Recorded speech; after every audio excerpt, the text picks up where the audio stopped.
नमस्कार, स्वागत है आप सभी का रिसर्च भोजपुरी में। दोस्तों, खेसारी लाल यादव के टीम के तरफ से कोई भी सुधार नहीं किया जा रहा है और लगातार एक दिन में दो गाने रिलीज कर दिए जाते हैं। फिर से एक बार खेसारी लाल यादव जी के टीम के तरफ से गलती किया जा रहा है और कल लगातार उनका 2 गाना आने वाला है।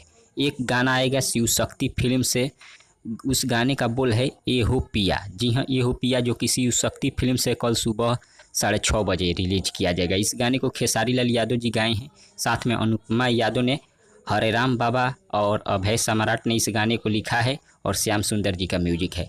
और जो दूसरा गाना आएगा बी फॉर यू भोजपुरी से, जी हाँ, बी फॉर यू भोजपुरी से, उस गाने का बोल है आशीर्वाद देवी मैया के।